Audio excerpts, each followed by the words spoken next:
Acontece na cidade. Bem, ouvintes da Rádio Baruch FM, do portal baruchnews.com, o Grupo Prole apresenta o infantil Era Uma Vez um Tirano em vários teatros da cidade de São Paulo. Inspirada no livro homônimo de Ana Maria Machado, a adaptação tem direção de Beth Dorgan e traz no elenco a Ângela Ribeiro, a Kátia Nayane, a Bruna Aragão, Fernanda Assef, Sidney Santiago, Diego Garcias e o Alexandre Melo, que faz a música ao vivo no espetáculo. E a gente tem o prazer de falar nesse momento com a atriz, produtora e uma das fundadoras do Grupo Prole, a Fernanda Assef. Fernanda, bem-vinda a Baruch, tudo bom? Tudo bom, obrigada pelo convite, um prazer estar aqui. Maravilha, o prazer é nosso, viu, Fernanda? Gostaria que você falasse então sobre esse projeto, essa montagem, Era Uma Vez um Tirano, que vocês vão estar se apresentando em vários teatros aqui de São Paulo, começando pelo Cacilda Becker, não é isso? Isso mesmo, a gente está fazendo uma circulação do espetáculo através do Prêmio Zé Renato de teatro esse ano, e são 24 apresentações no todo. A gente fez 2 apresentações no Céu São Miguel, maravilhosas, lotadas, com uma criançada incrível, e aí agora a gente começa no Cacilda Becker e depois segue para outros teatros. Vamos fazer Paulo Heiró, Flávio Império, Centro Cultural São Paulo. Maravilha. Esse projeto desde 2018, é isso, Fernanda, que vocês começaram? É isso mesmo. Tá. A gente estreou em 2018, na época das eleições, e é uma peça que fala sobre democracia, então foi super bonito, assim, poder fazer esse texto. A nossa estreia foi no Centro Cultural São Paulo. A peça foi escrita na época da ditadura militar, no finalzinho da ditadura militar. A Ana Maria Machado chegou a ser exilada durante o período da ditadura e escreveu essa peça no final do exílio. Então é um texto que fala muito desse momento histórico do Brasil, mas que acima de tudo fala muito sobre a importância da gente derrotar as pequenas tiranias e impedir que exista um abuso de poder, que se desrespeite a diversidade. É uma peça que faz realmente uma ode à democracia e à diversidade do povo brasileiro. Uma peça que a gente se apaixonou. É uma peça que traz muitos assuntos interessantes, né? Não só para o público infantil, mas para toda a família, né? Então, falar de democracia, de direitos do cidadão, da empatia, isso é muito importante nos dias de hoje, né, Fernanda? E tudo isso através de um jogo, né? Eu queria que você falasse um pouco da encenação, como é que vocês trazem isso para o palco e dialoga com o público, né? É muito fascinante porque a escrita da Ana já é uma escrita... Tava tudo ali, assim. A Beth mesmo, quando a gente começou a pensar em fazer esse texto e a se organizar e a pensar no texto, deixou muito claro, gente, não precisa de uma dramaturgia para adaptar, tá tudo aqui. Então o livro é muito sonoro, ele é muito lúdico, ele tem uma brincadeira com as palavras, ele traz de uma maneira muito profunda, mas ao mesmo tempo muito acessível esse assunto da política, da formação da sociedade, da defesa da diversidade, das liberdades. Então é um texto muito gostoso, assim, a leitura já é uma delícia. E o que a gente fez foi trazer para o palco. Para isso, além de uma equipe maravilhosa, todos no elenco ajudaram muito, a gente teve o Alexandre Melo, que é um grande músico, que fez essa adaptação de vários trechos, momentos dessa peça, que já tem realmente uma sonoridade, a rima. A Ana Maria tem uma escrita muito gostosa, que você quase escuta quando você lê, assim. E aí o Xande transformou parte dessa dramaturgia e cenas em música, e isso trouxe uma força para a peça, que tem uma abordagem bem brechtiana, assim, é uma peça que a gente está ali contando história, narrando essa história. Por exemplo, o tirano, né, o personagem do tirano, cada hora um dos atores se transforma no tirano para contar essa história, para falar realmente que a tirania não tem uma cara, não tem um jeito de acontecer. Se a gente não tomar cuidado, ela pode vir de vários lugares e até mesmo de nós mesmos, né? Então é uma peça que permite isso. Foi mais ou menos por esse caminho da construção. Quando a gente fala hoje, né, Fernanda, uma peça infantil, Era Uma Vez um Tirano, mudou muito, né, esse conceito. Então, hoje, a criançada, né, a garotada, ela já está tomando consciência e já está recebendo esses temas, não só de uma maneira lúdica, mas de uma mensagem mesmo que possa fazê-la crescer como cidadã mesmo, como pessoa, né? Isso é muito legal, muito bacana. O texto da Ana Maria foi escrito em 1982, se eu não me engano. E ela sempre teve um olhar para a infância com muito respeito, assim. Ela é uma grande educadora também, Ana Maria Machado, além da grande escritora que ela é.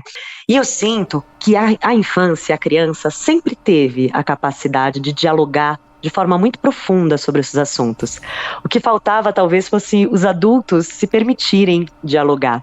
No próprio texto da Ana Maria, e assim, a peça, ela emociona adultos e crianças, isso é muito legal. A gente tem uma plateia que vai dos 3 anos de idade aos 60, a gente brinca, porque realmente, pela maneira como a gente montou, a peça tem tem uma iluminação incrível do Felipe Chassa, que é praticamente um protagonista ali na cena, e essa luz, ela envolve muito as pessoas que estão na plateia, então as crianças entram muito pelo lado lúdico, mas o texto também envolve as crianças mais velhas e até as crianças com mais de 30 anos, digamos assim. O que eu sinto é que o próprio texto, ele traz esse lugar, assim. Quem derrota a tirania na história da Ana Maria Machado são 3 crianças que começam a brincar juntas e a partir do encontro com uma pessoa diferente de você, 3 crianças que vêm de origens completamente diferentes se encontram e brincando, na alegria, na criatividade da brincadeira, na arte, elas descobrem esse encontro e essa potência de você encontrar com quem é diferente de você, se identificar com essa pessoa e na diversidade, na brincadeira, na alegria, elas fazem essa revolução, que a cidade retoma o poder e expulsa o tirano, através das crianças. Então eu acho que no próprio texto da Ana Maria Machado já tem esse convocar para a gente olhar para as crianças com mais confiança no poder que elas trazem de questionamento. Afinal, são as crianças que têm que se adaptar à sociedade, né? Elas chegam aqui e a gente começa a contar para elas como que isso funciona, quais são as regras, e muitas vezes elas questionam bastante, né? Sim, realmente. A criança, eu sempre digo... E às vezes elas têm razão. Eu sempre digo que a criança é um verdadeiro jornalista, que o jornalista ele é sempre questionador, né? Ele é sempre investigador, a curiosidade é mágica, né? Exatamente. A curiosidade tem muita potência. Ô, Fernanda, e vocês vão começar, né, aí uma temporada em vários teatros, começando pelo Cacilda Becker. Vamos passar o serviço aqui para o nosso ouvinte, como é que as pessoas também, os dias, horários e ingressos? Claro. Os ingressos são todos gratuitos, são retirados 1 hora antes do espetáculo. A gente vai começar as apresentações agora pelo Teatro Cacilda Becker, dia 25 de maio. A gente fica até o dia 2 de junho. São 4 apresentações, sempre aos sábados e domingos, às 4 horas da tarde. Depois a gente vai seguir para o Teatro Paulo Eiró, que é do dia 15 ao dia 23 de junho, também aos sábados e domingos, às 4 horas da tarde. Daí a gente faz um intervalo bem rapidinho e já volta em cartaz no Teatro Alfredo Mesquita, que fica ali em Santana. E daí vai do dia 29 de junho até o dia 7 de julho, ainda aos sábados e domingos, 4 horas da tarde. E por último, começando já as férias, a gente vai para o Teatro Flávio Império com 2 apresentações na temporada de férias deles, que vai ser no dia 12 e no dia 19 de julho. Sextas-feiras, dessa vez às 3 horas da tarde. Maravilha. Depois de tudo isso, a gente ainda faz o Centro Cultural São Paulo, que a gente vai ter uma temporada em agosto. Fernanda, quem quiser saber mais informações sobre essa programação, quais são os canais de interação que vocês têm? A gente tem um site que é www.grupoprole.com.br. A gente também está no Instagram, @grupo_prole. E além disso, tanto no Instagram quanto no site, vocês conseguem o link do YouTube. E a gente está disponibilizando até o dia 15 de agosto uma versão online da peça também. Então quem não estiver em São Paulo ou não conseguir se organizar para estar nessas apresentações, pode acompanhar uma versão um pouquinho diferente, mas do mesmo texto e com a mesma potência, feita por nós na época da pandemia e que a gente está reexibindo durante esse período. Bem, e além das apresentações, vocês vão ter oficinas também, né? Eu queria que você falasse um pouquinho sobre essas atividades. Claro, a gente vai ter para cada teatro um dia de oficina que vai acontecer logo depois da apresentação, geralmente no segundo final de semana. Então a gente vai ter no Teatro Cacilda Becker, que é essa primeira temporada, no dia 1º de junho, no sábado, às 5h30 da tarde, logo depois da peça. A peça é às 4h e a oficina acontece, a peça tem duração de 45 minutos, mais ou menos. No final a gente sempre tem um bate-papo com a plateia e daí logo depois, às 5h30, a gente começa a oficina. Depois, no Teatro Paulo Eiró, a gente vai ter a oficina do dia 22 de junho, no sábado também, 5h30, mesma história. E no Teatro Alfredo Mesquita, dia 6 de julho, também sábado, às 5h30. E no Teatro Flávio Império, que estão sendo as sextas-feiras as apresentações. Então, na segunda sexta-feira, dia 19 de julho, logo depois da apresentação, às 4h30 dessa vez, a apresentação um pouco mais cedo. Então, às 4h30 a gente tem a oficina. Essa oficina é uma oficina de jogos teatrais, que vai ser ministrada por mim. Eu, além de atriz e produtora, sou também educadora e apaixonada pela infância. E os jogos são para crianças e adultos juntos brincarem um pouquinho com as ideias de empatia e de tirania, e a gente desafiar a tirania para longe da gente. Maravilha. Você é uma das fundadoras, né, do Grupo Prole, e eu queria que você contasse aqui para o ouvinte da Baruch um pouquinho dessa história. Vocês fundaram em 2005, é isso? A companhia? Ou seja, há muito tempo na estrada e não é fácil, né? Você como produtora, a gente sabe que não é fácil fazer cultura e educação nesse país, né? Sim, mas a gente encontra bons parceiros no caminho. O Grupo Prole, ele foi fundado por mim e pela Bruna Aragão, que está comigo nesse espetáculo também, na produção e no palco. E essa parceria sempre esteve na produção e no palco. A gente fez já 3 espetáculos. O primeiro deles foi o Homens de Papel, do Plínio Marcos. Depois, a gente ficou um tempo com ele em cartaz, quase 5 anos. Depois a gente fez um Nelson Rodrigues, que é o Boca de Ouro. E em todos esses espetáculos tem algumas coisas em comum. Todos eles falam sobre tirania. Todos eles são peças brasileiras, de autores renomados brasileiros, e que olham para essa tirania, para além da figura individual do tirano, mas olhando para como cada um de nós vai fomentando essa tirania e permitindo que ela apareça, seja na figura de uma única pessoa, ou seja através das nossas ações de exclusão da diversidade. Então, quando a gente encontrou esse texto, esse é o nosso a nossa primeira peça infantil pelo grupo, eu já estava trabalhando esse texto junto com a Beth Dorgan e planejando essa montagem, e daí a Bruna veio junto e a gente resolveu fazer isso dentro do Grupo Prole, que já tinha toda uma pesquisa. E foi a melhor decisão. Estamos desde 2018, em cartaz com esse novo texto. Maravilha. Essa turnê, nessa temporada toda, como você já citou, através de uma lei de incentivo, né, do Zé Renato. Exatamente. Que é muito pela importante, 18ª edição. Que é muito importante, e a gente tem que valorizar muito, porque são leis como essas que permitem que a gente continue vivendo o teatro, porque já é difícil a gente conseguir. Quando a gente estreou, isso é uma história muito legal, a gente estreou em 2018 no Centro Cultural São Paulo, e a gente estreou sem nenhum patrocínio, sem nenhum apoio, mas com muitos parceiros. A própria Beth Dorgan entrou como parceira, e diante de toda a carreira que ela tem, de toda a importância que ela tem para o teatro, né, de São Paulo, o Teatro do Brasil, a gente ficou muito honrada com essa parceria. E para além disso, a gente vê os trabalhadores da cultura, e uma das grandes apoiadoras do nosso espetáculo Começar foi a Lisete Negreiros, do Centro Cultural São Paulo. Ela foi por muito tempo programadora, e ela tinha uma luta lá dentro mesmo de fazer com que o teatro infantil acontecesse, a importância que ela dava para a formação de plateia a partir da infância e da adolescência. E ela comprou esse projeto, não financeiramente, mas energeticamente. Ela permitiu que aquilo acontecesse lá dentro.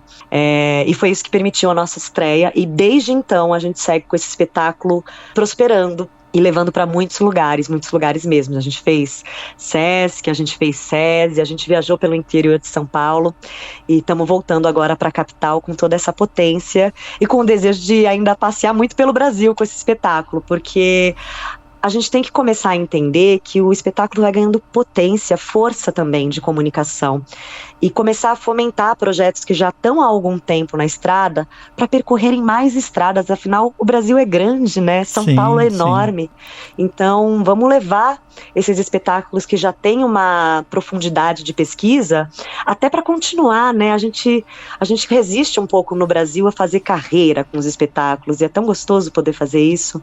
A gente é muito, muito grato por esse prêmio mesmo. E uma coisa que você já citou, que é a formação de público, né? Tem muita gente que, às vezes, nunca foram no teatro, ou às vezes tem até um teatro perto de casa e nem sabe que ali é um teatro, né? Porque não tem. A gente precisa trabalhar muito com a cultura, né? Desmistificar muitas coisas, né, Fernanda? E aqui na Baruch eu me preocupo muito e sempre abro espaço para esses temas, porque vocês que estão ali no dia a dia, né, fazendo e produzindo cultura, nada melhor do que vocês falarem falarem sobre formação de público, lei de incentivo e valorização do artista, né? Porque muitas pessoas, às vezes, infelizmente, elas têm foi criado um estereotipo, digamos assim, do artista, que não seja um profissional, como uma pessoa, né, enfim. Olha, né? E a gente trabalha e batalha muito para trabalhar. É muito lindo a gente trabalhar com uma coisa que a gente acredita, que a gente gosta. Mas eu brinco, trabalhe com o que você ama, e você vai ter que trabalhar todos os segundos da sua vida, porque você vai querer que dê certo, você vai acreditar naquilo. Então você vai trabalhar muitas vezes 30 vezes mais, simplesmente pelo desejo de fazer dar certo. E realmente não é fácil fazer cultura no nosso país. E você estava falando disso, Afrânio, mas são pouquíssimos espaços como o seu que dão esse espaço para a cultura também ser divulgada.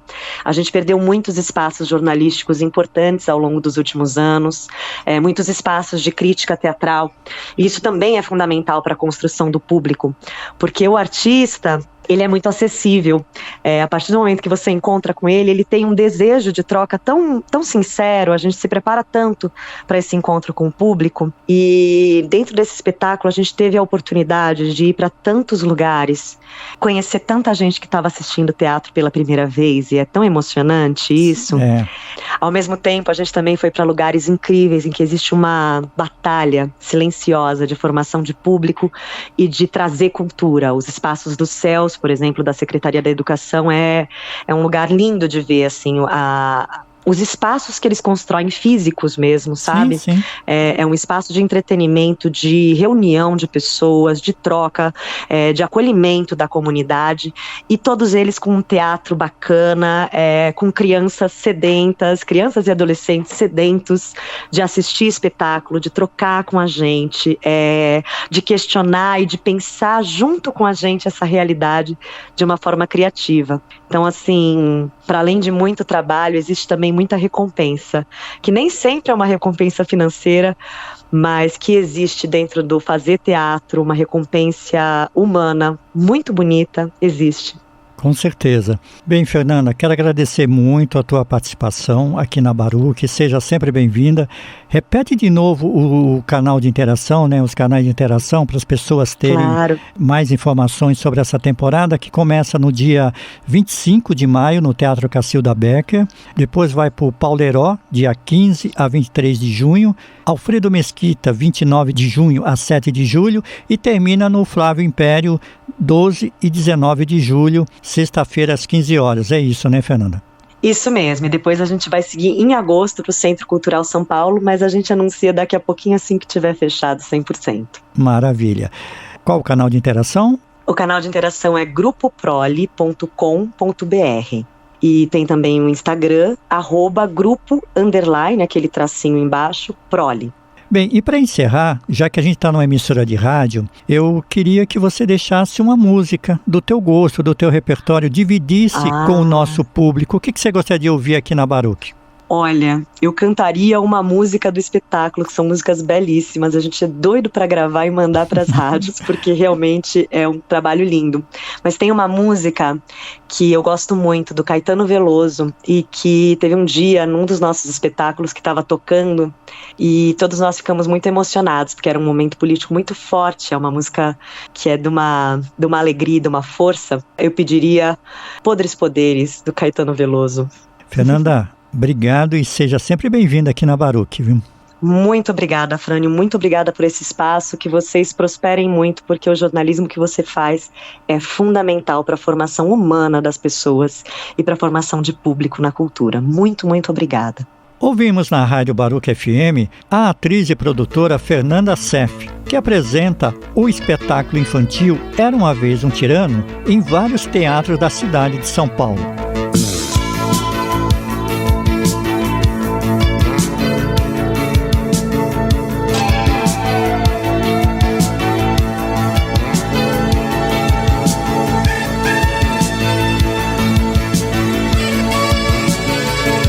Enquanto os homens exercem seus podres poderes, motos e fuscas avançam em sinais vermelhos e perdem os verdes, somos uns boçais. Queria querer gritar 700 mil vezes como são lindos os burgueses e os japoneses, mas tudo é muito mais. nunca faremos senão confirmar a incompetência da América Católica, que sempre precisará de ridículos tiranos.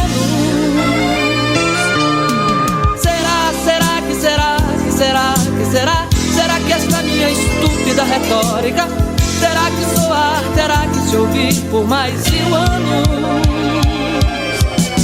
Enquanto os homens exercem seus podres poderes, índios e padres e bichas, negros e mulheres e adolescentes fazem o carnaval.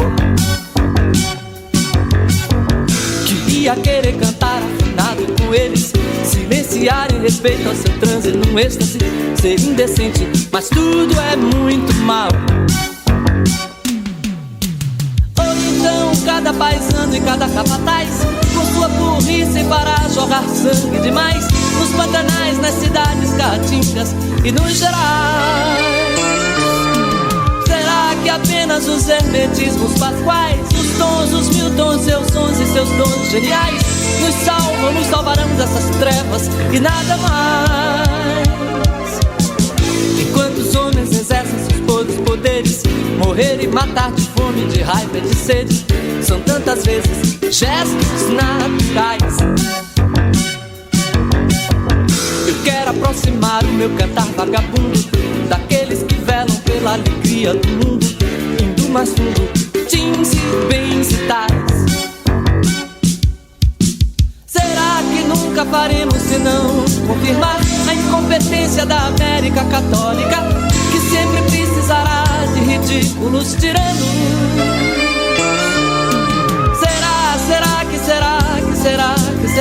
Será que esta minha estúpida retórica terá que soar, terá que se ouvir por mais 1000 anos?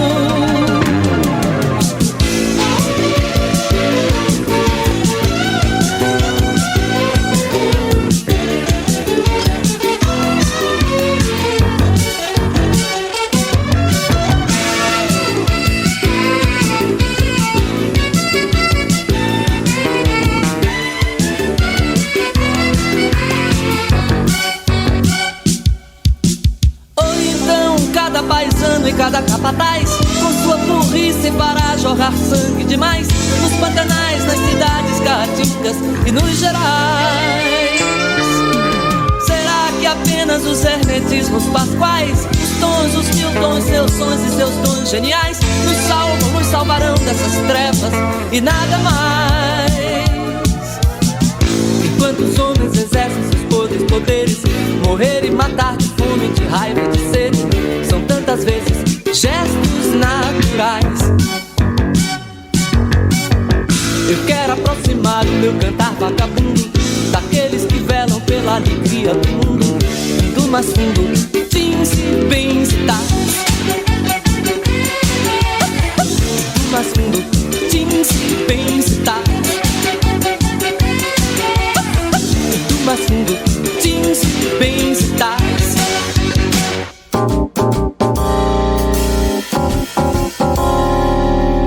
Acontece na cidade.